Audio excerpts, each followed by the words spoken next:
हमारे चैनल को सब्सक्राइब करिए, बेल आइकन दबाना बिल्कुल मत भूलिएगा। दोस्तों, दो तीन ऐसी खबरें आई हैं पाकिस्तान से कि जो आपको सोचने पे मजबूर कर देंगी कि हो क्या रहा है।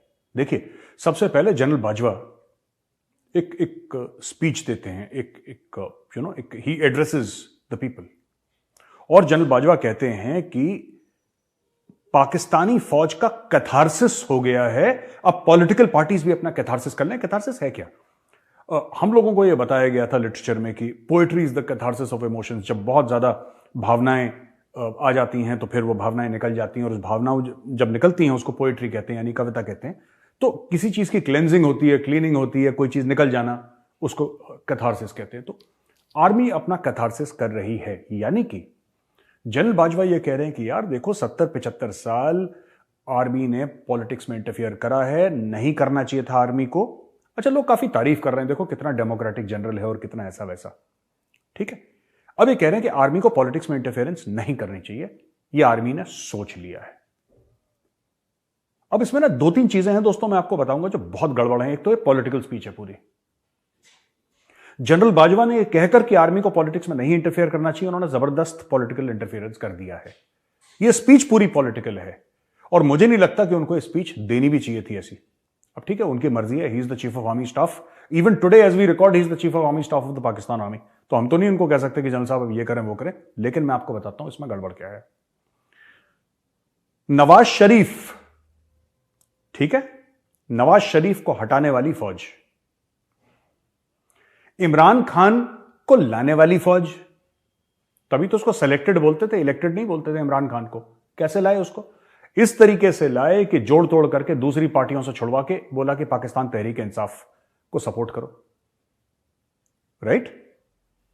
इस तरीके से जोड़ तोड़ करके इमरान खान का कोएलिशन बनाया। जब इमरान खान बहुत उछलने लगा तो इमरान खान को घर भेजने वाली फौज, शहबाज शरीफ को प्रधानमंत्री बनाने वाली फौज, जिनके पास नंबर्स नहीं थे। शहबाज शरीफ क्यों नहीं प्रधानमंत्री बन पाया? या नून लीग का जो पाकिस्तान मुस्लिम लीग नून है, जिसको नून लीग भी कहते हैं, नवाज शरीफ की पार्टी, वो पहले क्यों नहीं बन? उनके पास नंबर्स नहीं थे। और नंबर्स क्यों नहीं थे? क्योंकि आशीर्वाद इमरान खान के पास था। इमरान से आशीर्वाद हटा, शहबाज शरीफ के सर पे आके गिरा, और शहबाज शरीफ बन गए प्रधानमंत्री देश के। आज की तारीख में इतनी उथल पुथल करने के बाद जनरल बाजवा ये कहते हैं कि साहब, पाकिस्तान में पाकिस्तानी फौज का इंटरफेरेंस नहीं होना चाहिए पॉलिटिक्स में। जनरल साहब, आपने ही तो कराए, आपने ही तो कराए।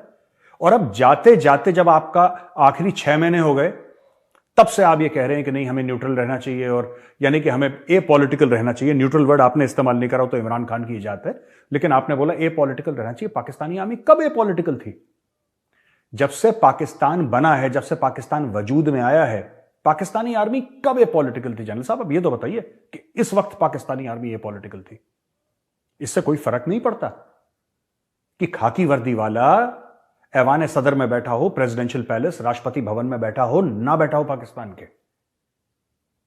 और आगे चल के जो अमेरिकन ने कमेंट्स दिए, मैं आपको वो भी बताऊंगा कि किसने क्या क्या बोला है। ये देखिए, ये इस हमाम में सब नंगे हैं दोस्तों, ये सब एक जैसे हैं। और मैं कई बार कह चुका हूं, मेरे पाकिस्तानी दोस्त बड़ा बुरा मानते हैं इस चीज का। कहते हैं मेजर साहब, आपको ये बात नहीं कहनी चाहिए। क्यों नहीं कहनी चाहिए यार? मैं झूठ बोल रहा हूं? आपका इमरान खान डिक्टेटर है, आपका शहबाज शरीफ डिक्टेटर है, आपका नवाज शरीफ डिक्टेटर है, आपका आसिफ अली जरदारी भी उतना ही डिक्टेटर है जितना परवेज मुशर्रफ था। इनमें से कोई, इनका जो सियासतदान है, जो सलवार कमीज पहन के अपनी सियासत करते हैं, हाथ में तस्बीह लेकर जो अपनी सियासत करते हैं, इनमें से कोई भी डेमोक्रेटिक नहीं है। ये सब के सब डिक्टेटर बनना चाहते हैं, बस ये फौज नहीं ज्वाइन कर पाए। नवाज शरीफ के पास टैंक होते, ये पाकिस्तानी सुप्रीम कोर्ट के ऊपर टैंक चढ़ा देता। शहबाज शरीफ के पास अगर तोपें होती तो ये पाकिस्तान तहरीक इंसाफ पे तोपें मारता, और पाकिस्तान तहरीक इंसाफ के पास अगर मिसाइल होती तो ये नवाज शरीफ के घर पे मिसाइल मारते। ये तो इनका बस नहीं चलता। अब मैं आपको बताता हूं, जनरल बाजवा ने ना ये देखिए, 900 चूहे खा के बिल्ली हज को चली। जनरल साहब ने 900 चूहे खा लिए, अब बिल्ली हज को चली, अब ये हाजी बन गए। कैसे भाई? How is it possible? Sir, आपने ही तो इंटरफेरेंस करा, आपने 3-3 सरकारें गिराई, 2-2 सरकारें गिराई, अब आप कह रहे हैं पॉलिटिकल।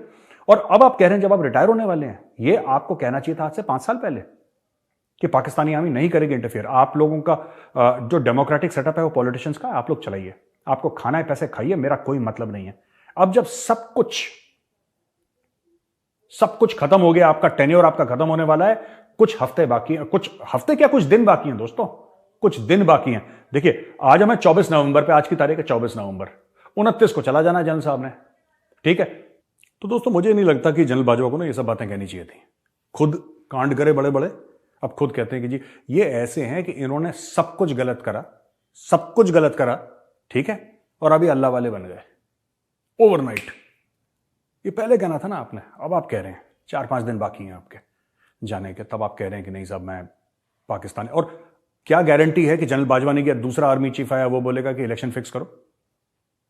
ये पहली बार हो रहा है पाकिस्तान में। कितने पाकिस्तानी आर्मी चीफ ने ये बोला है कि हम, जब जियाउल हक ने टेक ओवर करा था उसने बोला था कि मैं कुछ दिनों के अंदर, कुछ महीनों के अंदर इलेक्शन करवा दूंगा। वो 10-11 साल विराजमान रहा पाकिस्तान पे। तो पाकिस्तान की तारीख है। ये जो फौज है पाकिस्तान की दोस्तों, बहुत बड़ा कब्जा ग्रुप है। मैं बार बार कहता हूं पाकिस्तानी गालम गलौज करते हैं, ये मेजर तुम्हें कुछ नहीं पता, ये वो, तुम बुरे आदमी हो, शैतान हो, लानत भेजते हैं तुम्हें। यार तुम मुझे लानत भेजोगे नहीं भेजोगे, मुझे क्या फर्क पड़ता है यार, मुझे क्या फर्क पड़ता है, तुम मुझे लानत भेजो ना भेजो। अगर मैं झूठ बोल रहा हूं तो बोलो मैं झूठ बोल रहा हूं, मैं सच बोल रहा हूं तो बोलो मैं सच बोल रहा हूं, बस कहानी खत्म। बात सिर्फ सच और झूठ की है। आप लानत भेजो ना भेजो, उसकी वैल्यू 0 है मेरे लिए, ठीक है। मैंने पिछली बार समझाया था, इनको नहीं समझ में आया, मैं दोबारा समझाता हूं। मैं एड्रेस नहीं देना चाह रहा। नोएडा में जनरल रावत का, जो हमारे सीडीएस थे और हमारे आर्मी चीफ थे, जनरल रावत का 3 बेडरूम का छोटा सा घर है नोएडा में, एक फौजी सोसाइटी में। वो शख्स जो कि इस देश के आर्मी चीफ रह चुके हैं, वो शख्स जो इस देश के सीडीएस रह चुके हैं, भारत जैसा देश, इतना बड़ा, इतनी जबरदस्त इकोनॉमी, एक 3 बेडरूम फ्लैट है नोएडा में जनरल रावत का। और जनरल बाजवा की प्रॉपर्टी अगर गिनना शुरू करोगे गला सूख जाएगा। ये पैसा कहां से आता है? फिर क्यों गलत बात बोलनी, फिर क्यों झूठ बोलना लोगों को कि हम ये कर देंगे, मुल्क का दिफा कर देंगे, इस्लाम का परचम। कोई परचम नहीं लहराना है यार, कोई परचम नहीं है। सब डीएचए के ऊपर परचम लहराने हैं आपने, सब कॉर्नर प्लॉट के ऊपर परचम लहराने हैं आपने, सब परचम अपने। ईमान तकवा जिहाद फी सबीलिल्लाह, ये सब झूठ है। ना कोई ईमान है, ना कोई तकवा है, ना कोई जिहाद है। ये सब चोरी का माल है। वो कहते हैं कि ये मैं, एक बड़ा अच्छा स्टेटमेंट है, मैं ये पढ़ना चाहता हूं, फिर मैं आपको बाद में बताऊंगा कि स्टोरी क्या है ये, ठीक है। ये दोस्तों अगर आप, एक सेकंड, मैंने ये देखिए, अस्मा जहांगीर जो बड़ी ह्यूमन राइट्स एक्टिविस्ट थी और बड़ी मशहूर पाकिस्तानी थी, वो अब इस दुनिया में नहीं रही हैं, भगवान उनकी आत्मा को शांति दे। अस्मा जहांगीर ने क्या बोला था कि when the corruption of generals will be investigated, politicians will look like angels. जिस दिन पाकिस्तानी जर्नलों के करप्शन के ऊपर इन्वेस्टिगेशन होगा, उसके ऊपर छानबीन होगी, तो जो हम कहते हैं ना नवाज शरीफ चोर है और ये चोर है और इमरान खान घड़ी चोर है और ये आसिफ जरदारी 10% है, मिस्टर 10%, ये सब फरिश्ते लगेंगे जितनी चोरी पाकिस्तान के फौज के जनरल्स करते हैं, जिस स्केल पे उन्होंने चोरी करी है। और इनके जो नेता हैं पाकिस्तान के, वो तो चलो चोरी करते हैं, कोई बात नहीं, उन्होंने पैसा चोरी कर दिया, राइट। यहां पे जर्नलों ने पूरी एक कौम को 3-4 पुश्तों से इनको बेवकूफ बना रखा है कि हिंदू तुम्हें खा जाएगा, इंडिया तुम पे अटैक कर लेगा, इसलिए हमें बड़े बड़े महल दे दो, इसलिए हमें बड़े बड़े बंगले दे दो, इसलिए हमें इतना पैसा दे दो, हमें कॉर्नर के प्लॉट दे दो, इसलिए हमें दुबई में पेंट हाउस दे दो, और इसलिए हमें लंदन में एक बहुत शानदार अपार्टमेंट दे दो, और हमारे बच्चों को ऑक्सफोर्ड और कैम्ब्रिज पढ़ाने के पैसे दे दो, और इतनी हमें फार्म हाउस दे दो हमें गुलबर्ग में, क्योंकि हिंदू तुम्हें खा जाएगा। और वो कौम ने विश्वास कर लिया उस बात का, उस बात पर बिलीव कर लिया। जनरल ये अभी देखिए दूसरी चीज, जनरल बाजवा ने क्या बोला अपनी स्पीच में। जनरल बाजवा कहते हैं यार कि 1971 की लड़ाई का उन्होंने हवाला दिया और बोला कि साहब जो 1971 की लड़ाई थी वो एक मिलिट्री हार नहीं थी, यानी कि फौज नहीं हारी, हमारे पॉलिटिशियंस हार गए। ये जनरल बाजवा ने बोला, ठीक है। ये फिर झूठ है सबसे बड़ा। बाजवा साहब आपकी फौज हारी थी, ठीक है। उस समय पाकिस्तान का प्रेसिडेंट कौन था, राइट? जनरल याहिया खान। उसके पहले अयूब खान था। मैं अयूब खान पे बाद में आता हूं, उसकी क्लास में बाद में लगाऊंगा। याहिया खान, ठीक है। और जनरल रानी कौन थी, जरा यह पता लगाइए। हु वाज जनरल रानी? जब पाकिस्तानी आर्मी की मार पड़ रही थी ना ईस्ट पाकिस्तान में, तो जनरल याहिया खान वहां पे तवाइफों से गाना सुन रहा था। आप जाइए जनरल रानी ढूंढिए कौन है, जरा पता लगाइए कौन है जनरल रानी। जो पाकिस्तानी जिसको कहते हैं मलिका तरन्नुम, नूरजहान बड़ी फेमस सिंगर हैं, और लता मंगेशकर जी भी उनकी बड़ी इज्जत करती थी, और हम भी उनकी गायकी की, नूरजहान की हम गायकी की बड़ी इज्जत करते हैं। जबरदस्त टैलेंट है और कमाल की सिंगर थी, इसमें कोई शक नहीं है। उनका क्या रोल था 1971 की लड़ाई के वक्त, आप जरा जाके देखिए। ये अपने कमरे में याहिया खान 3 दिन तक कमरा बंद करके शराब पी के जनरल रानी और उसकी सहेलियों के साथ कमरे के अंदर था, और वहां पे फौज सरेंडर कर रही थी और फौज भगदड़ मच रही थी वहां पे 1971 में। यह कहना कि हमारे पॉलिटिशियंस खराब हैं और हमारे पॉलिटिशियंस बहुत गंदे हैं और उनकी वजह से मुल्क अलग हो गया, उनकी वजह से मुल्क अलग नहीं हुआ साहब। उसके पहले आयूब खान था। To the events, I mean the events leading to 1971, अगर आप उससे 3, 4, 5 साल पहले देखें तो कौन था वहां पे? 1965 और 1971 के बीच में तो सिर्फ आपका 6 साल का फर्क था भाई। आपके अर्ली 50s से तो आपके सिर्फ, और अर्ली 50s के पहले लेट 40s में भी तो कौन सा आपके 1-1.5 साल जिन्ना साहब रहे जिंदा। जिन्ना ने कौन सा इलेक्शन जीता था? जिन्ना भी तो डिक्टेटर था भाई। मोहम्मद अली जिन्ना ने कौन सा चुनाव जीता? आप ये बताइए कि वो इलेक्शन जीत के आया हो। आपके यहां तो इलेक्शन फर्जी होते हैं, आपके यहां तो इलेक्शन फर्जी होते हैं। जिन्ना ने तो इलेक्शन लड़ा ही नहीं। जिन्ना को डे 1 से पता था कि जो मैंने मुल्क बनाया है इसमें सब फर्जी है मामला, ये तो चाइनीज माल है पूरा। जिन्ना ने कौन से इलेक्शन लड़े भाई? लियाकत अली खान को आपने मार दिया, जिन्ना की बहन फातिमा जिन्ना उसको आपने ठोक दिया, कहानी खत्म कर दी उसकी आपने। तो यार ये सब झूठी बातें कि 1971 में ये हो गया था, ये हो गया था, वैसा सबको पता है। पाकिस्तानी फौज ने सरेंडर करा था। पाकिस्तानी फौज ने इसलिए सरेंडर करा था क्योंकि आपने बंगालियों को, हां इंडिया इसमें शामिल था, बिल्कुल शामिल था। इसमें कोई साजिश की बात नहीं है। हमने तो खुल के मुंह पे बोला है कि हम शामिल थे। साजिश तब होती है ना जब आपसे कुछ छुपा के पीठ पीछे आपके कोई अंधेरे कमरे में साजिश करे और आपको ना बताए। हम तो 1971 से बोल रहे हैं कि हां इसमें हमारी खुफिया एजेंसी शामिल थी, इसमें इंडियन आर्मी शामिल थी। We helped raise the Mukti वाहिनी। हमने तो कभी इसको छुपाया नहीं इस चीज को। हमने तो पढ़ा है अपने स्कूलों में कि मुक्ति वाहिनी क्या है। हमें कैसे पता वरना मुक्ति वाहिनी क्या है? हमें तो पढ़ाया गया था कि हमने करा था, हमारी किताबों में लिखा है हमने करा था। कोई साजिश वाजिश नहीं हुई थी। आप लोग नालायक थे, निकम्मे थे। वो शराबी कबाबी अय्याशी लोग बैठे थे वहां पे, और आज भी वैसे लोग बैठे हैं। पॉलिटिशियंस को ब्लेम मत करिए sir, don't blame politician general साहब। आपकी फौज ने सरेंडर करा क्योंकि आपकी फौज नहीं लड़ पाई। आपकी फौज तब तक लड़ रही थी जब तक आप बंगाली औरतों का रेप कर रहे थे और बंगालियों को मार काट रहे थे। जिस दिन बंगालियों ने हथियार उठा लिया, आपकी फौज ने सरेंडर कर दिया। और इसके पीछे भी एक छोटी सी स्टोरी है, और स्टोरी सिर्फ ये है जनरल साहब, ठीक है, हां इंडियन आर्मी घुसी थी ईस्ट पाकिस्तान में, बिल्कुल ठीक है। इंडियन आर्मी ढाका तक पहुंची, बिल्कुल ठीक है। लेकिन वो जो ट्रिगर था ना राइफल पे, या वो जो राइफल संगीन के साथ लगा के जो पाकिस्तानी फौजी के सीने में उतारी थी, वो हाथ बंगाली थे, वो दिल बंगाली था, वो जज्बा बंगाली था। Yes we created the Mukti Vahini, of course we created the Mukti Vahini. लेकिन एक बात ध्यान रखिएगा, मुक्ति वाहिनी जो क्रिएट करी थी हमने ना, जज्बा उनका था। मुक्ति वाहिनी में बंगाली थे जो लड़े थे, राइट। तीसरी चीज, जनरल साहब ने एक बड़ी कमाल की चीज बोल दी कि साहब इंडियन आर्मी इतना ह्यूमन राइट्स वायलेशन करती है, दुनिया कुछ नहीं कहती और दुनिया हमें कहती है। जनरल साहब एक बात बताओ, I think you should not at this point in time, जब आप रिटायर होने वाले हैं, अब पता नहीं 29 को क्या होगा, पाकिस्तान का कुछ नहीं पता लगा जनरल बाजवा ने फिर बोला कि मैं 6 साल और रहूंगा, nobody knows. But the fact of the matter is, हम मान के चल रहे हैं कि आप जा रहे हैं, ठीक है, हम मान के चल रहे हैं कि आप जा रहे हैं। मैं आपको सिर्फ एक बात कहना चाहता हूं जनरल साहब, आपने बोला कि इंडियन आर्मी ने ह्यूमन राइट्स वायलेशन करे। I will tell you something, मुझे 26 अक्टूबर 2017 को ब्रिटिश पार्लियामेंट में इनवाइट करा। ये इमेजेस देखिए आप।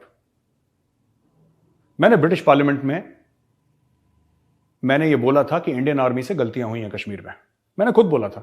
और हमारे चीफ कहते आए, आप स्टोरी क्या सुना रहे हैं जनरल साहब, स्टोरी क्या सुना रहे हैं आप, किसको सुना रहे हैं आप स्टोरी, झूठ क्यों बोल रहे हैं? मुझे एक बात, आप तो फौजी हैं सर, इनका तो कोई दीन ईमान नहीं है ना। ये जो आपके इमरान खान है और नवाज शरीफ हैं, शहबाज, और ये सब तो चोर लुटेरे हैं, आप खुद कहते हैं। ये जरदारी वरदार, आप तो फौजी हैं सर, आप तो ना बोलें ऐसी बातें। मैं आपको इंडियन आर्मी के बारे में बताता हूं। जब मुझे लंदन जाना था और मुझे बोला था कि आपको हाउस ऑफ कॉमन्स में आपको ये बात कहनी है और आपको कश्मीर के बारे में एक्सेशन जो था, इंस्ट्रूमेंट ऑफ एक्सेशन जिस दिन हुआ था, तो आपको वहां पे जाके स्पीच देनी है।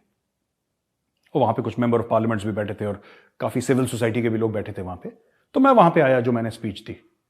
स्पीच से पहले मैं सुषमा जी से मिलना चाह रहा था। सुषमा स्वराज जी हमारी मिनिस्टर ऑफ एक्सटर्नल अफेयर्स हुआ करती थी, वो प्रेजेंट नहीं थी इंडिया में। जब कुछ 8-10 दिन पहले मैं जाने से मैं उनसे मिलना चाह रहा था कि मैम मैं पार्लियामेंट में जा रहा हूं, कहीं मुंह से मेरे I don't want to because this concerns India, as an Indian citizen I am going, so what is your view. पर सुषमा जी अवेलेबल नहीं थी, वो ट्रैवल कर रही थी उस वक्त, वरना जरूर मिलती। सुषमा जी थी नहीं वहां पे। तो मैं क्या करता, मैं किसके पास जाता, मुझे इतनी नॉलेज नहीं थी उस वक्त। तो मैंने वही आर्मी हेडक्वार्टर का मैंने दरवाजा खटखटाया and I short an audience with general Bipin Rawat. उस समय general Bipin Rawat chief of army staff थे। और मैंने जनरल बिपिन रावत सर को मैंने बोला, मैं उनके ऑफिस में बैठा था और जनरल बिपिन रावत सर से मैंने सिर्फ एक बात पूछी। मैंने बोला, सर मैं जा रहा हूं ब्रिटिश पार्लियामेंट और ये कश्मीर के ऊपर बातचीत करनी है, तो सर वहां से सवालात जरूर आएंगे ह्यूमन राइट्स के बारे में, ये सब, तो मुझे क्या बोलना है, कैसे हैंडल करूं मैं, क्योंकि मैं इतने बड़े प्लेटफॉर्म में तो मैं कभी गया नहीं अपनी लाइफ में।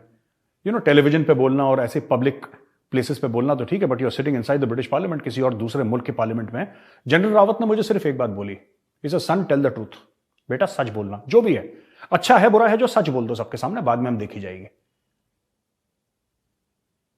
मुझे जनरल रावत ने सिर्फ एक स्टेटमेंट बोला था। दूसरी चीज उन्होंने बोली थी कि क्या पहनकर जा रहे हो वहां पे, तो मैंने बोला सर जाहिर सी बात है वहां पे सूट पहनूंगा, टाई पहनूंगा, ये मेरा मतलब है कौन सी टाई। तो मैं चुप रहा। उन्होंने बोला कुमाऊं रेजिमेंट की टाई पहनना, you are from the Kumaon regiment, अपने रेजिमेंट की टाई पहन के जाना ब्रिटिश पार्लियामेंट में। तो मैंने कुमाऊं रेजिमेंट की टाई पहनी और मैं ब्रिटिश पार्लियामेंट में गया और वहां पर मैंने सच बोला। जब भी कभी इंडियन आर्मी से कश्मीर में या कहीं पर भी कोई गलती होती है, हमारा मीडिया सबसे पहले उसको सामने लेकर आता है। हिंदुस्तान टाइम्स है, टाइम्स ऑफ इंडिया है, इंडियन एक्सप्रेस है, सबसे पहले ये हो गया, ऐसे हो गया, वैसे हो गया, राइट, वो सामने लेकर आता है। हमारे आर्टिकल छपते हैं वॉशिंगटन पोस्ट पे, शिकागो ट्रिब्यून में, न्यूयॉर्क टाइम्स में। आप जाके गूगल करिए, मैं पाकिस्तानी भाई और बहनों से कहता हूं आप जाके गूगल करिए, देखिए, जाके देखिए। अगर इंडियन आर्मी से, और इंडियन आर्मी खुद कहता है यार हमसे हो गया, हमने कभी नहीं छुपाया, हमने कभी नहीं छुपाया। कश्मीर में हम चाहते, मैं ये कई बार बोल चुका हूं पहले, मैं रिपीट नहीं करना चाहता, लेकिन जो पाकिस्तानी सुन रहे हैं ना, मैं उनको बताना चाहता हूं। हम चाहते वहां पे, जैसे आप लोग वजीरिस्तान पे हवाई जहाज से बम गिराते हैं ना, हम भी कर सकते थे कश्मीर में। नहीं कहा, हमारे पास नहीं हवाई जहाज। आप जैसे आर्टिलरी गन खोल देते हैं ना कबायली इलाकों में, तोपें खोल देते हैं, हम भी कर। आज तक कोई तोप नहीं चली कश्मीर में। एयरक्राफ्ट तो क्या, आज कश्मीर में हेलीकॉप्टर भी नहीं चला, अटैक हेलीकॉप्टर। सिर्फ ट्रांसपोर्टेशन और लॉजिस्टिक्स के लिए हेलीकॉप्टर चलते हैं कश्मीर में। इसीलिए कश्मीर में हमारे इतने लोग वीरगति को प्राप्त होते हैं, हमारी इतनी शहादतें होती हैं, क्योंकि हमें पता है वो हमारे लोग हैं। वहां पे हम लोग, we can not use extreme violence there. Caliber small रखना है कश्मीर में। मिनिमम फोर्स के प्रिंसिपल से इंडियन आर्मी ऑपरेट करती है कश्मीर में। जनरल बाजवा साहब, आपकी जो फौज ने करा है बलूचिस्तान में, वजीरिस्तान में, ट्राइबल एरियाज में, सर डॉन न्यूज ने, द न्यूज इंटरनेशनल, फ्राइड, आप लोगों ने कितने आर्टिकल छाप लिए अपनी फौज के खिलाफ, ये बताइए मुझे सर। इंडियन आर्मी के खिलाफ जो आर्टिकल है, आप जाइए, मैं पाकिस्तानियों को चैलेंज कर रहा हूं, ये मेरा चैलेंज है। जाओ इंटरनेट पे देखो कि खुद के इंडिया के अखबारों ने इंडियन आर्मी के बारे में, जब भी इंडियन आर्मी से भगवान न करे कभी गलती हुई हो,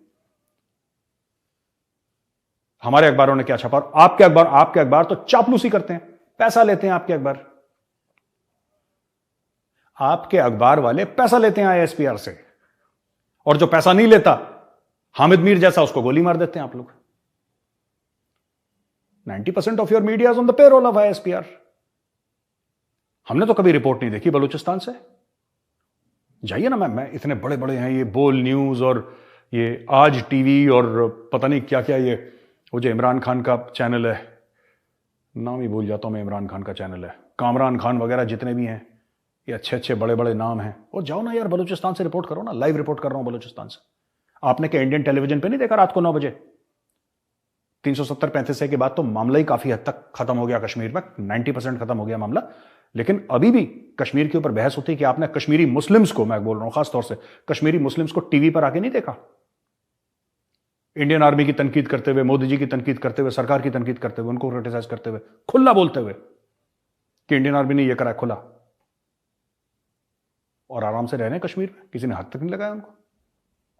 ये होती है डेमोक्रेसी। गलतियां सबसे होती हैं, आप लोग छुपाते हैं अपनी गलतियां, जैसे अभी आपने छुपाई 1971 की कि जो तो इसने करा था उसने नहीं, आप लोगों ने सरेंडर करा था। जनरल साहब, you surrendered, your army surrendered in 1971।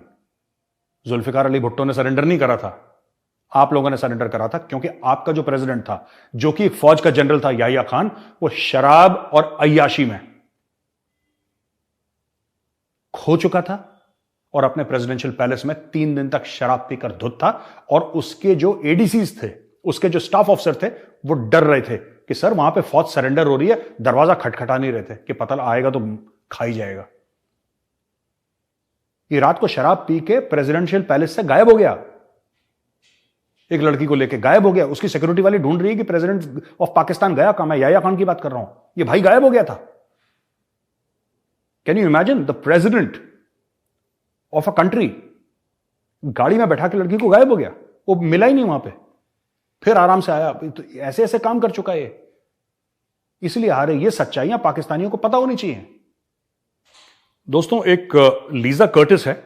Lisa Curtis एक जमाने में व्हाइट हाउस में होती थी, तो मैं पढ़ के बताता हूं यहां पे कि इसमें लीजा कर्टिस थी, डगलस लंडन था, मार्विन वाइनबॉर्न और जावेद अहमद, ठीक है, हुसैन हकानी साहब जो पहले यूएस में एम्बेसडर थे पाकिस्तान के, he is a renowned intellectual और मतलब काफी वो जाने मानी शख्सियत हैं, किताबें भी लिखते हैं वो।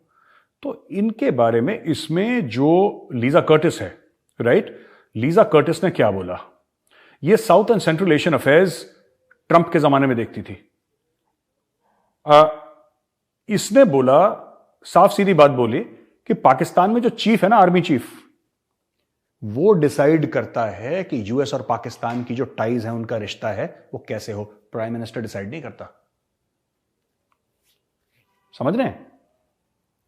पाकिस्तान का प्रधानमंत्री, उसके पास कोई इख्तियार नहीं है, कोई कंट्रोल नहीं है, उसकी कोई अथॉरिटी नहीं है डिसाइड करने की कि प्राइम मिनिस्टर की यूएस और पाकिस्तान का जो जुड़ाव है, उनका जो रिलेशनशिप है, उनका राब्ता किस तरीके से होगा, उनका कांटेक्ट किस तरीके से होगा। तो इन्होंने बोला कि इमरान खान आए ना आए उससे कोई फर्क नहीं पड़ता, इमरान आए कोई और आए, वो रावलपिंडी में डिसीजन होगा। और यही बात मैं कहता आ रहा हूं तब से, और जितने भी ये इमरान खान के सपोर्टर्स हैं, मैं उनको कहता आ रहा हूं, जो आप कहते हैं ना हमारे खान ने बोल दिया एब्सोल्युटली नॉट, तो अमेरिकन बड़े खफा हो गए। अरे यार, खान के कंट्रोल में नहीं है एब्सोल्युटली यस और एब्सोल्युटली नॉट बोलना, उसके सिर्फ कंट्रोल में प्रेस कॉन्फ्रेंस करना और इंटरव्यू देना। खान खुद बोल चुका है, इमरान खान खुद बोल चुका है कि मेरे हाथ में कुछ था ही नहीं। ओ भाई, power is with the army chief in your country, power is not with the prime minister. वो सिर्फ ठीक है, घड़ी बेच दी, पेन बेच दी, कफलिंग बेच दी, ये सब छोटी मोटी चोरियां, प्लॉट घेर लिए, है ना। और जैसे नवाज शरीफ ने थोड़े बड़े इंडस्ट्रियल स्केल में कर दिया, नवाज शरीफ वो डकैत है, इमरान खान चोर है, नवाज शरीफ डकैत है, ये इतनी सी फर्क है बस, दैट्स इट। इसमें ज्यादा फर्क नहीं है कोई, स्केल का फर्क है बस, ठीक है। एक ने 20 करोड़ की चोरी करी, एक ने 2000 करोड़ की चोरी करी, जीरो का फर्क है, बाकी सब एक जैसे। कहने की बात क्या है, अमेरिकन भी यही कहते हैं, और मैं तो कई बार कह चुका हूं। इमरान खान ने बोला ड्रोन का हम आपको, ड्रोन की हम जगह नहीं देंगे आपको ड्रोन टेक ऑफ करने और लैंड करने के लिए, एब्सोल्युटली नॉट। और अमेरिकन यही तो कह रहे हैं यार, जो मैं कहता आ रहा हूं साल भर से। तुम्हारा कोई लेना एक ना लोना, तुमसे पूछ रहा है कोई कि हमें पाकिस्तान में जमीन चाहिए ड्रोन उड़ाने के लिए और अफगानिस्तान में टेररिस्ट को मारने के लिए, तुमसे पूछ रहा है। वो जनरल बाजवा से बात करेंगे यार, they will go to Rawalpindi. मुझे अभी भी याद है, सेक्रेटरी ऑफ स्टेट आया था बहुत पहले, याद मैं भूल गया 5-7 साल पहले कब आया था, आई डोंट नो। वो इस्लामाबाद आया, इस्लामाबाद में उसने हाय हेलो करी, ठीक है, रिलैक्स करा, पार्टी शार्टी उसकी हुई। आई थिंक जॉन कैरी था, कौन था मुझे नहीं याद है। वो भाई गाड़ी पकड़ के रावलपिंडी गया चीफ से मिलने। तो मैंने अपने पाकिस्तानी फ्रेंड से पूछा यार, वो कुछ साल पहले का वाकया था, वो क्यों गया? कह रहा दी अमेरिकन नो, क्या खान बेवकूफ बना रहा है। अमेरिकन नो कि पाकिस्तान में माई बाप कौन है, भगवान कौन है पाकिस्तान का, खुदा कौन है पाकिस्तान का, उनको पता है। सारे के सारे अमेरिकन और यूरोपियन जो भी जाते हैं, वो 20-22 किलोमीटर का फासला है इस्लामाबाद और रावलपिंडी का, वो बाय कार जाते हैं, बाय हेलीकॉप्टर जाते हैं, दे लैंडेड जीएचक्यू। जीएचक्यू में उनका वार्म वेलकम होता है, उनको आर्मी चीफ के साथ मीटिंग होती है, और वो अमेरिका की जो पॉलिसी है, देखिए 4 मुल्कों के साथ जो पॉलिसी है वो आर्मी डिसाइड करती है पाकिस्तान की। India, America, China, Afghanistan. India, America, China और अफगानिस्तान के साथ जो फॉरेन पॉलिसी है वो पाकिस्तान आर्मी हेडक्वार्टर डिसाइड करता है, आर्मी चीफ डिसाइड करता है। उसमें प्राइम मिनिस्टर तंजानिया, कॉन्गो, और पता नहीं कौन कौन से और छोटे छोटे मुल्क हैं, उनके साथ थोड़ा बहुत अगर कर ले तो कर ले प्राइम मिनिस्टर। इससे ज्यादा फॉरेन पॉलिसी में, foreign policy is driven by GHQ. जो मेन फॉरेन पॉलिसी का है, जो असली, वो जीएचक्यू ड्राइव करता है, और यही इसने, ये लीजा कर्टिस ने भी कह दिया।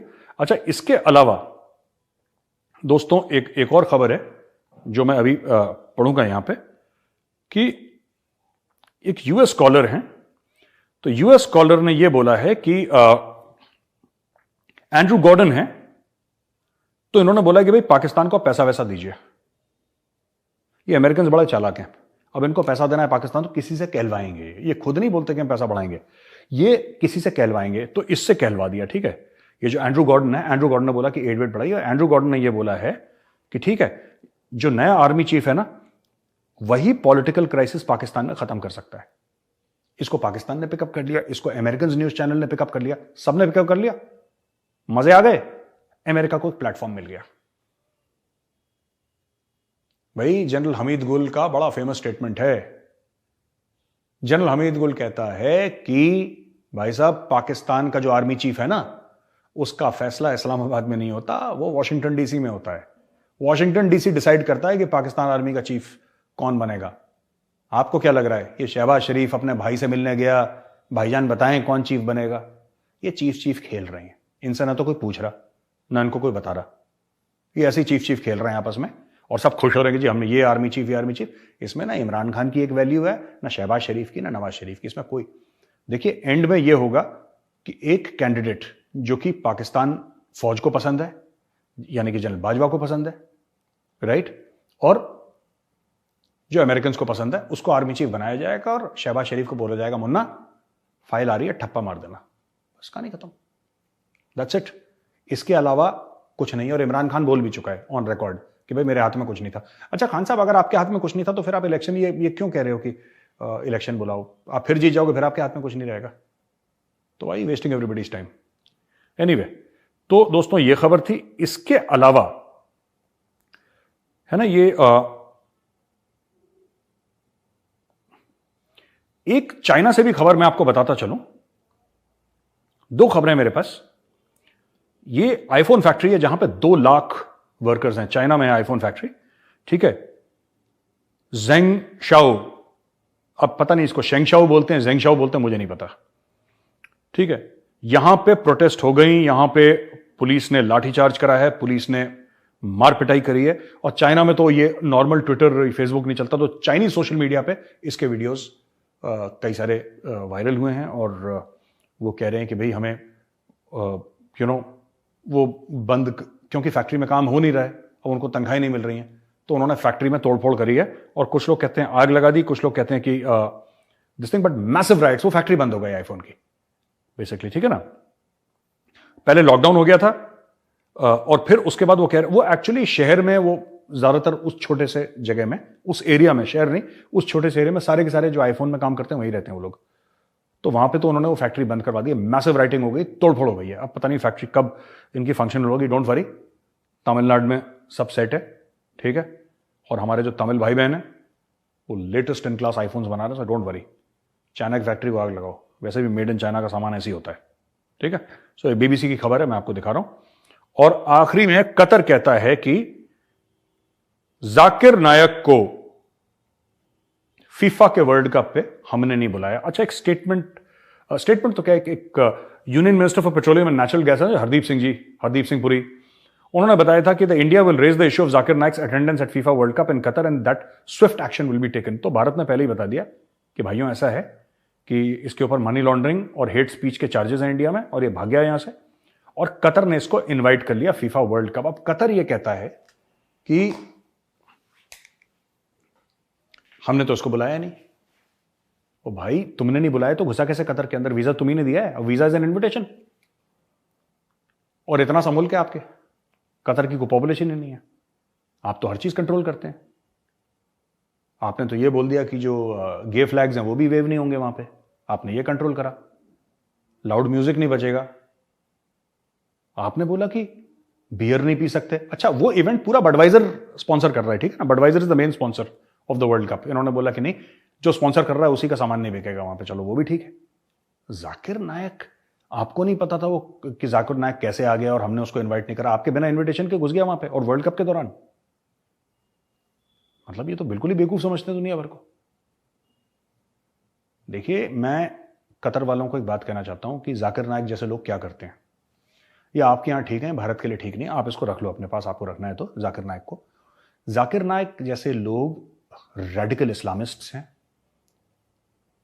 ये जब डेमोक्रेसी में रहते हैं तो ये डेमोक्रेसी और कॉन्स्टिट्यूशन का फायदा उठाते हैं। हमारे लोकतंत्र का इसने फायदा उठाया, हमारे संविधान का फायदा उठाया, और इसने अपना जहर घोला सबके कानों में, और जब पुलिस के पीछे पड़ी तो भाग गया। अब ये कतर पहुंच गया है, वहां पे जहर घोलेगा। आपके यहां जहर हो सकता है अलाउड हो, हमारे यहां जहर अलाउड नहीं है। मेरी जो कतर के बड़े बड़े शेख हैं, मेरी उनसे हाथ जोड़ के एक विनती है कि भाई साहब अपने घर पे रखिए इसको, इस सांप को वहीं पे उस पिटारे में रखिए, ठीक है।